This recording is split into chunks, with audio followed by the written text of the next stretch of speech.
This is Bible time before the Gregorian calendar, part 8, and this is the last part of this study series. All praises to the Most High. We've learned about the courses and the signs from the moon and the sun, and now we are going to go into the scriptures and get understanding of the stars. Let's start with Isaiah chapter 13, verses 9 through 10. It reads, Behold, the day of the Lord cometh, cruel, both with wrath and fierce anger, to lay the land desolate, and he shall destroy the sinners thereof out of it. For the stars of heaven and the constellations thereof shall not give their light. The stars of heaven and the constellations thereof. Two words that I wanted to pull out of there. These stars in heaven form groups and make patterns. These are called constellations. These constellations take their appointed locations in the sky at their appointed times and seasons. According to the scriptures, these constellations have names. Let's get that in Psalms 147 and 4. It reads, He telleth the number of the stars. He calleth them by their names. Now let's go in the scriptures and get some examples of these names. Let's get Job 9 and 7 through 9. It reads, Which commandeth the sun, and it riseth not, and sealeth up the stars, which alone spreadeth out the heavens, and treadeth upon the waves of the sea, which maketh Arcturus, Orion, and Pleiades, and the chambers of the south. Arcturus, Orion, and Pleiades are three different constellations. These constellations give us signs for two things. One,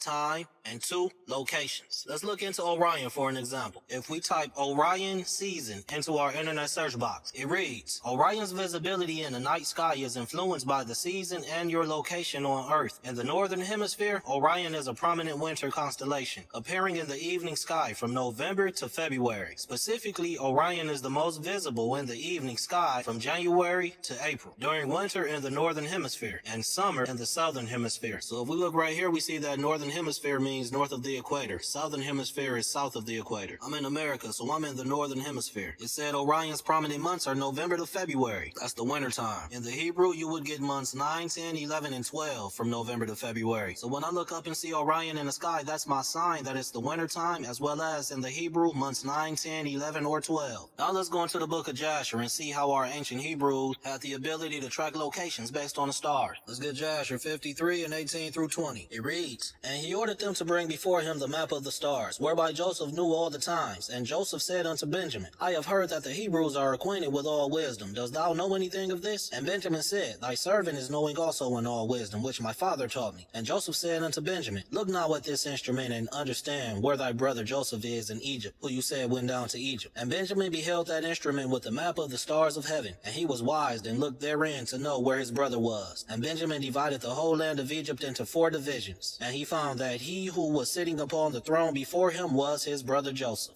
Dope. I sincerely pray that this 8-part study has been a blessing to put you on the right track of understanding the true purpose of the sun, moon, and the stars, and the signs within. If so, please share it with somebody. Shalom.